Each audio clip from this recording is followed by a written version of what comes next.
What if I told you the biggest economic showdown of the 21st century isn't playing out on battlefields or inside diplomatic summit rooms? It's unfolding in the invisible plumbing of money itself, currencies, reserve assets, settlement rails, and the fast-growing universe of digital tokens. While most people fixate on Trump's tariffs on Chinese goods, a much larger strategy has been taking shape behind the curtain. A three-pronged approach that uses trade policy, gold, and cryptocurrency in tandem.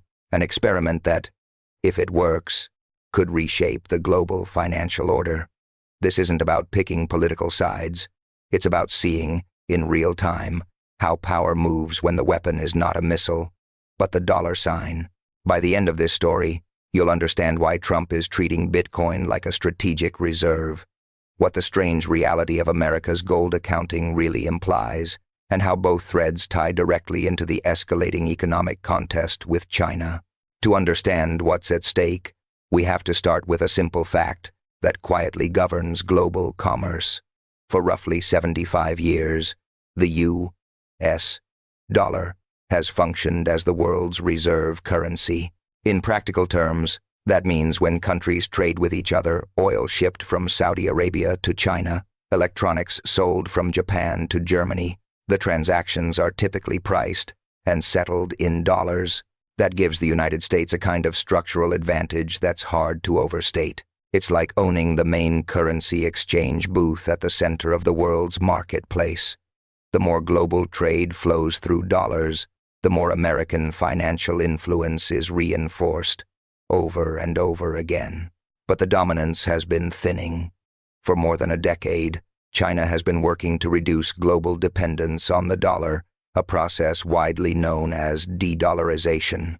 Beijing has expanded gold reserves, promoted alternatives to Western payment rails, developed and rolled out its state-backed digital yuan, and encouraged trading partners to settle transactions in currencies other than the dollar. By late 2024, the dollar's share of global foreign exchange reserves had fallen to about 58%, down from roughly 68% a decade earlier. That drop may not sound dramatic until you remember that reserve currency shifts usually happen like glaciers. Slow, then suddenly. Even a 10-point slide is a seismic move in this world. This is the environment Trump's strategy steps into, a layered response meant to defend dollar relevance while also building alternative sources of American financial leverage through the possibility of gold revaluation and the explicit creation of crypto reserves.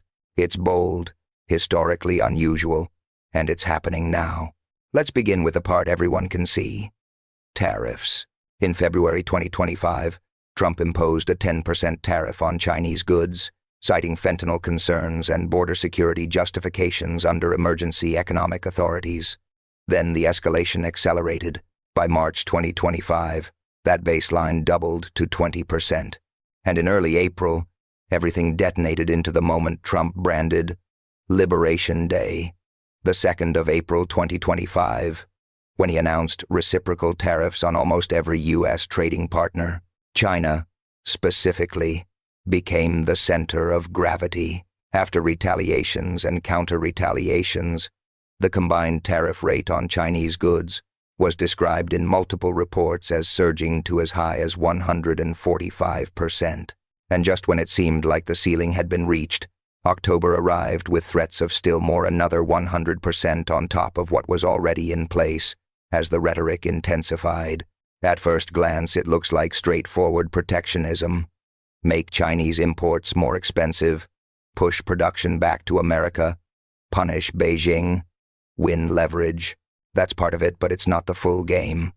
A deeper objective sits underneath. Force China toward negotiation while accelerating the global diversification of supply chains away from Chinese manufacturing dominance. Here's what actually happened as the pressure rose. American companies did shift production, but not primarily back to the United States. A large share of the movement went to Vietnam, Indonesia, Thailand, and India. Wells Fargo data has been cited to show that over the past decade, the proportion of supplier volume concentrated in China, Hong Kong, and Korea dropped from around 90% to about 50%, and the speed of that shift accelerated sharply during the 2025 tariff shock. Logistics data also pointed in the same direction.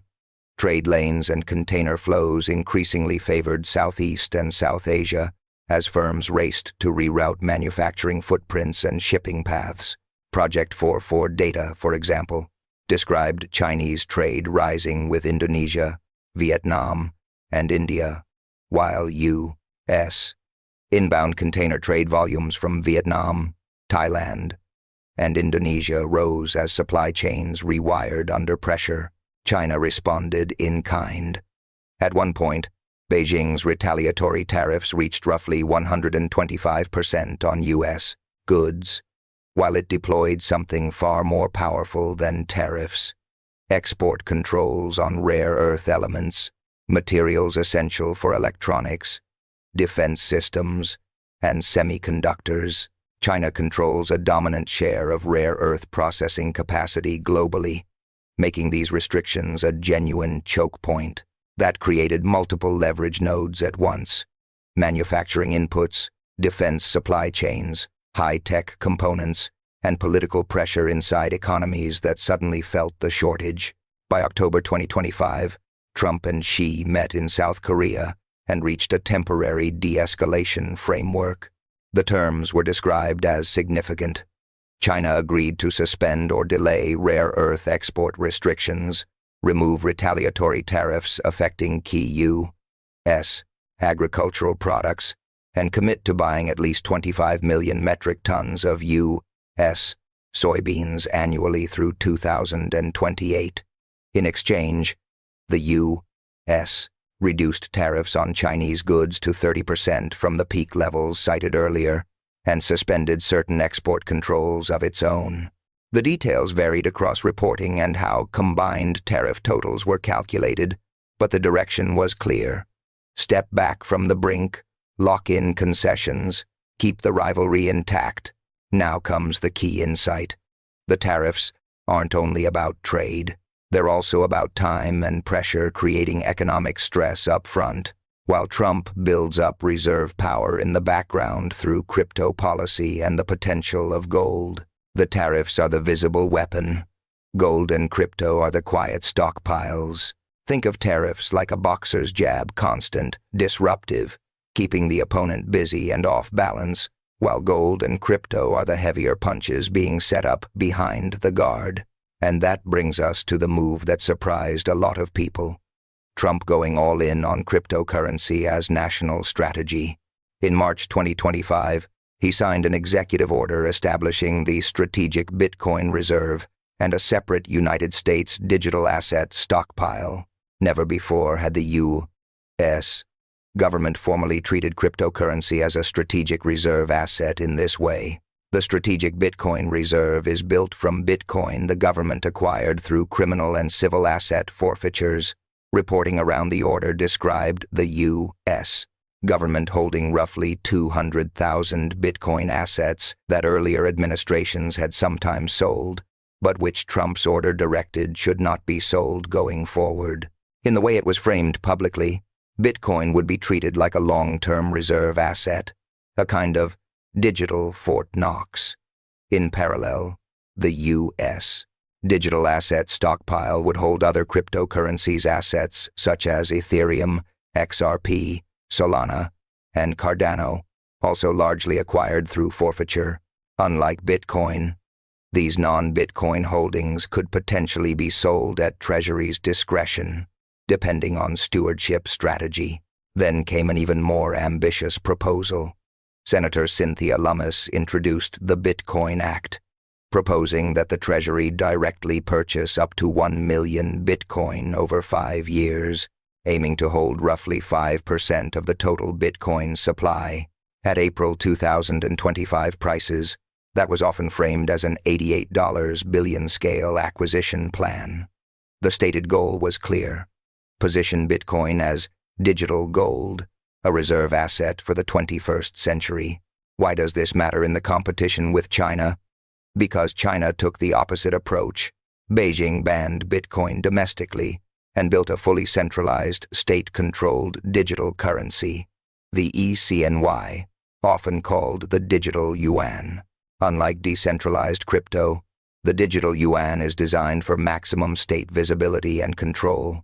It can be monitored, shaped, and at least in theory frozen by authorities, and it hasn't been confined to domestic use. The digital yuan has been tested and deployed in cross-border trade settlement with partner nations. In October 2023, PetroChina completed what was described as its first international crude oil trade, settled in digital yuan, purchasing 1 million barrels, symbolically important, even if modest compared with the total oil market.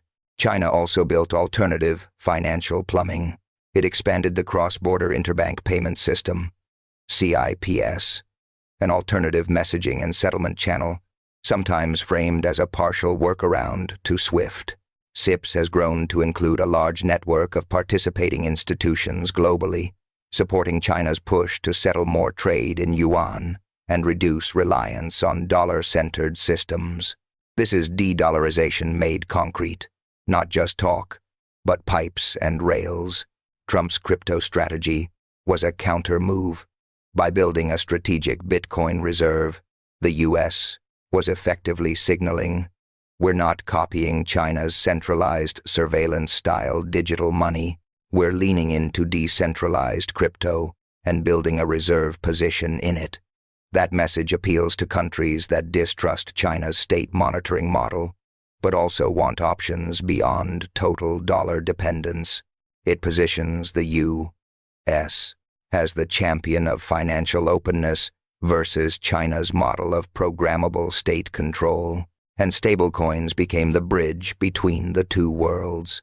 Treasury Secretary Scott Bessent and others emphasized that dollar-backed stablecoins could reinforce dollar primacy by creating fresh demand for U.S. treasuries because stablecoin issuers often hold treasuries as reserves. A large share of dollar stablecoin activity happens outside the U.S., particularly in developing countries with unstable local currencies. USDT Tether, the largest stablecoin, has circulated at massive scale globally, and banking analysts projected that by 2028, a large majority of stablecoin usage could originate from emerging markets. In this framing, Trump's digital dollarization doesn't require a government-issued digital dollar at all. It uses private stablecoins pegged to USD to extend dollar influence into places where traditional banking is weak or where China is pushing eCNY infrastructure. In July 2025, Trump signed the Genius Act, creating the first federal regulatory framework for stablecoins, marketed as a move to make America the crypto capital of the world, while locking in reserve requirements designed to prevent the next stablecoin collapse. The strategic logic was blunt. If China is building centralized digital currency infrastructure to bypass the dollar, America will back a crypto ecosystem that keeps the dollar relevant in the digital age. Now we get to the most intriguing and least understood pillar of the strategy: gold. The United States holds roughly 8,133 metric tons of gold reserves, about 261 million troy ounces, the largest official gold holdings of any country. Much of it is stored in places like Fort Knox, Kentucky.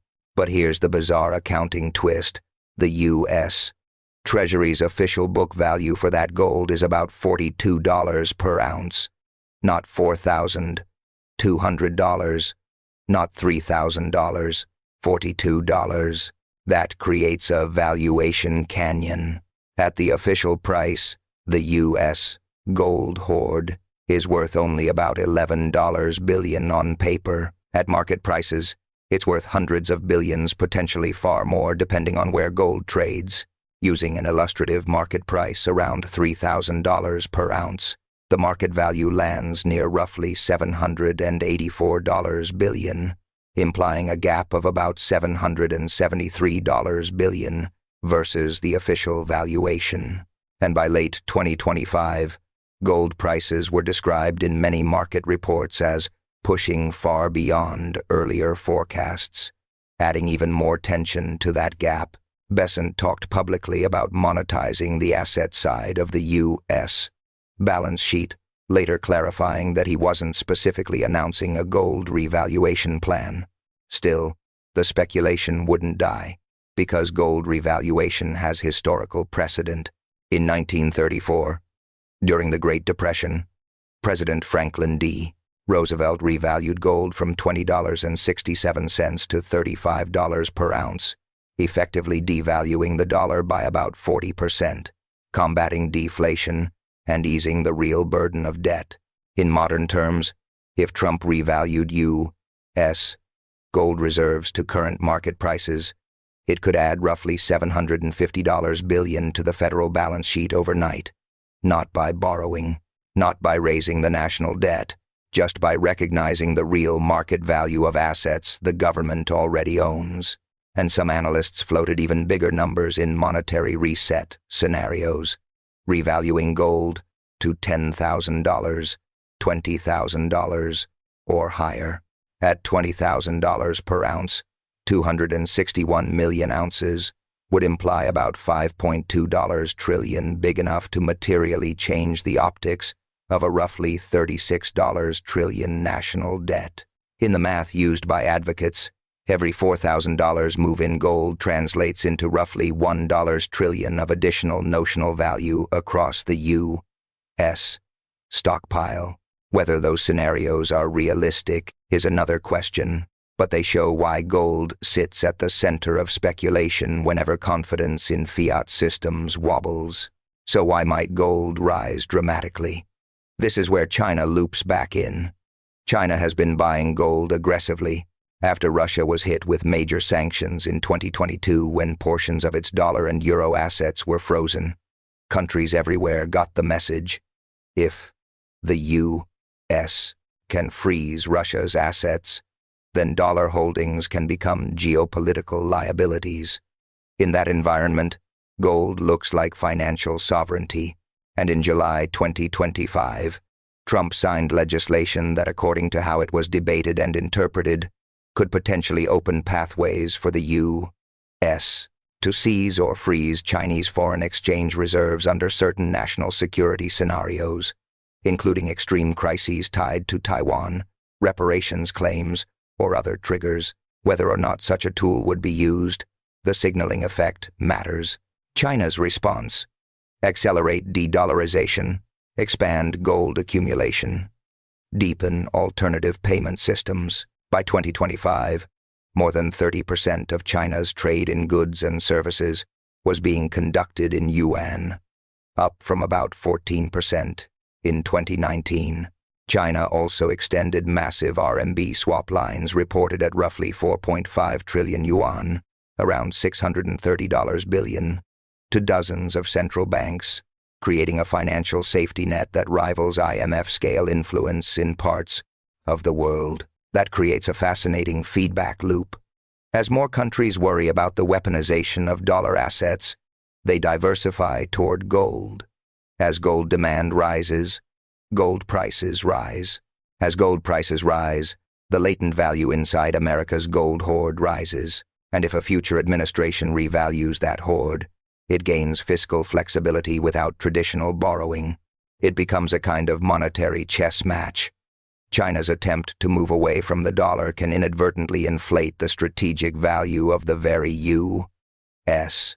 gold reserves that serve as a hedge against dollar erosion. Of course, not everyone sees this as clever. Some economists warn that a dramatic gold revaluation could look like accounting manipulation, undermining confidence in the dollar and triggering volatility or capital flight. Others argue it's a necessary adaptation to a multipolar financial world where the dollar can't rely solely on dominance by default. Trump also expressed interest in auditing Fort Knox, an idea many people interpret as a possible precursor to any revaluation conversation. In February 2025, he announced plans to visit Fort Knox with Elon Musk to verify that the gold is still there, even as Treasury Secretary Bessent insisted it is. Now step back and look at how the three elements connect. The tariffs generate immediate economic pressure and accelerate supply chain diversification away from China. They dominate headlines, force negotiations, and push companies to restructure where things are made. Crypto policy positions the U.S. as the leader of decentralized digital finance, offering an alternative to China's surveillance-heavy ECNY model. It extends dollar reach through stablecoins while also building a Bitcoin reserve that could appreciate dramatically if global institutions keep moving into digital assets. Gold sits as the deep, long-game insurance policy. If de-dollarization accelerates and the dollar weakens, gold tends to rise, making America's reserves more valuable exactly when the challenge intensifies. Think of it as three layers that unfold over time. First comes the shock and pressure stage tariffs. Then comes the medium-term infrastructure stage stablecoins, crypto policy, and digital reserve positioning. Finally comes the long-game hedge gold as the ultimate balance sheet backstop. The genius, if it works, is that each layer can reinforce the others. Tariffs pressure China and force supply chain shifts. China responds by pushing de-dollarization that can raise gold demand and stablecoin adoption. Rising gold boosts the embedded value of U.S. reserves. Stablecoin adoption keeps the dollar relevant in digital transactions, and a Bitcoin reserve may gain value as institutional adoption grows. China, meanwhile, hasn't been standing still. Beijing's response has often been less about loud tit-for-tat escalation and more about building parallel infrastructure. The digital yuan has been deployed systematically. Cross-border trade settlement in yuan has expanded. CIPS transaction volumes were reported as surging. One set of figures described a 43% jump in 2024 to about 175 trillion yuan, roughly $24 trillion. China and partners also advanced mBridge, a multi-CBDC cross-border settlement network developed with other central banks. Reporting suggested it processed billions in pilot volumes, and more importantly had crossed a threshold where even small-scale usage carried geopolitical weight. An American official in early 2025 summarized the concern bluntly. The economics might still be small, but the geopolitics had become real. China also retaliated selectively rather than symmetrically, using targeted tariffs, export controls on strategic minerals, restrictions on specific companies, and pressure on politically sensitive U.S. agricultural sectors. At the same time, Beijing accelerated Belt and Road lending and encouraged trade settlement in yuan rather than dollars, and it kept adding gold. Even when China's central bank paused officially reported gold purchases after May 2024, analysts argued that accumulation could continue through unofficial channels. Then there are the contradictions. Trump wants a weaker dollar to help U.S.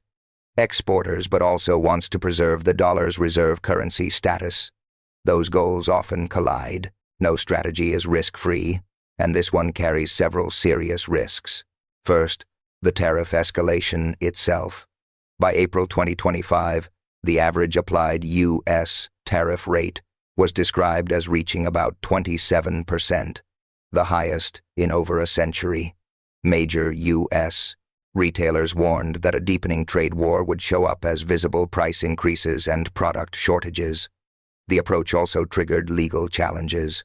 In May 2025, the U.S. Court of International Trade unanimously ruled that Trump's emergency tariff approach under IEEPA authorities was illegal. The decision was appealed, and the policy environment remained uncertain for businesses as tariffs continued through subsequent periods. Second, the administration was juggling conflicting macro goals. A J.P. Morgan analyst noted in May 2025 that if Russia eventually received sanctions relief, you could see a new stream of petrodollars flowing into the market. Yet the broader strategy also leaned on tightening economic pressure and using financial tools in ways that can spur diversification away from the dollar. Third, crypto brings its own landmines. Critics argued there were conflict of interest concerns. Watchdog Analysis reported that 19 White House officials held between $800,000 and $75,000 and $2.35 million in crypto assets that overlapped with tokens proposed for reserve treatment. If government policy legitimizes and boosts those assets, officials could personally profit. Then there's volatility. Bitcoin and other cryptocurrencies remain highly speculative. A strategic Bitcoin reserve ties a slice of public wealth to markets that can swing violently. Fourth, gold revaluation, if it ever happened, could be the most destabilizing of all. Markets might interpret it as a sign of fiscal desperation that could trigger currency volatility or capital flight from dollar-denominated assets. Critics call it accounting manipulation and warn it could undermine confidence in the dollar, creating a politically tempting, easy money mechanism that encourages irresponsible expansion. And finally, there's the diplomatic risk. When a country weaponizes economic policy, freezing assets, threatening extreme tariffs, questioning alliances, it can accelerate the very de-dollarization it is trying to slow.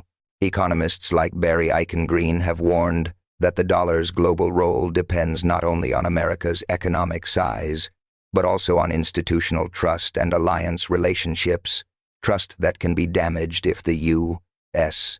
is perceived as turning away from partners. So where does this lead? In the short term, tariff negotiations keep cycling. The fall 2025 trade framework created a temporary window often framed as a 90-day structure, yet fundamental competitive issues remained unresolved. Both sides showed willingness to negotiate, but also willingness to escalate when leverage demanded it. In parallel, crypto infrastructure has been built in real time. The Genius Act stablecoin framework took effect in July 2025. The strategic Bitcoin reserve was established and could grow through ongoing forfeitures and budget-neutral strategies. Senator Lummis's Bitcoin Act, authorizing direct purchases up to 1 million BTC, remained under congressional consideration. Gold is the wild card. Trump announced plans to audit Fort Knox, which many interpret as a precursor to any serious revaluation discussion. But no concrete public revaluation proposal had been formally adopted as of December 2025. Meanwhile, major banks published forecasts for gold's trajectory, with scenarios extending well beyond earlier year-end targets. While central banks continued buying at near-record levels, several futures are possible. One is a status quo path. Tariffs stay elevated but stable. The crypto reserve grows mainly through forfeitures, and gold stays booked at the official $42 valuation while market prices rise. Another is a digital dollar victory. Stablecoin adoption accelerates in emerging markets, the Bitcoin reserve appreciates, and digital dollarization counters the spread of China's digital yuan. A third is a monetary reset. A fiscal crisis or confidence shock triggers gold revaluation to market levels or higher, reshaping global money around more explicitly asset-backed frameworks. A fourth is de-dollarization acceleration. U.S. policy contradictions and aggressive financial weaponization backfire, driving faster diversification away from the dollar than crypto adoption can offset, leaving gold rising, but dollar status deteriorating faster than reserves can compensate. The most likely outcome may borrow pieces from all four, unevenly distributed across time, regions, and political cycles. Zoom out far enough and you can see what this really is. Not just U.S. China competition, but the potential end of the post-World War II monetary order. For decades, the Bretton Woods legacy and its informal continuation kept the dollar at the undisputed center of global finance. That system is fracturing. We're moving toward what economists call a multipolar monetary world. Multiple reserve currencies, multiple payment systems, competing digital infrastructures, and no single nation enjoying the same leverage the U.S. once did by default.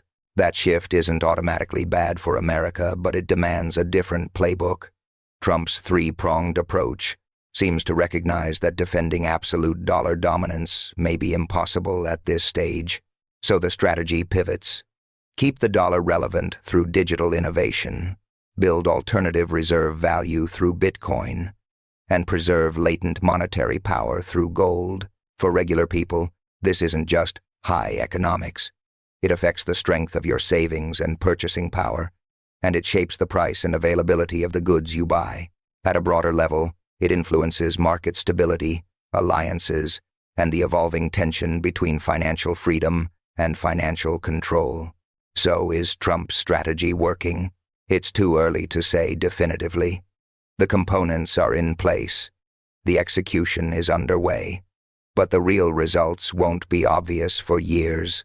What we can say is this: Trump assembled a three-pronged approach aimed at different dimensions of the China competition. Tariffs create immediate leverage. Cryptocurrency builds future digital infrastructure. Gold reserves provide insurance against dollar decline. Whether that combination preserves American financial dominance or accelerates the transition to a multipolar monetary system remains to be seen. What's certain is that we're living through the most significant monetary shift since World War II. Decisions being made right now by Trump, by Xi, and by central banks around the world will shape the financial architecture the next generation lives inside. This isn't about one president or one policy. It's about the architecture of money being rebuilt in real time. And that's why paying attention to gold reserves, Bitcoin accumulation, and tariff policy isn't just about headlines. It's about understanding the foundation our economic future is being built on. Thanks for watching. If you found this breakdown valuable, hit that like button and subscribe for more deep dives into the economic forces shaping our world.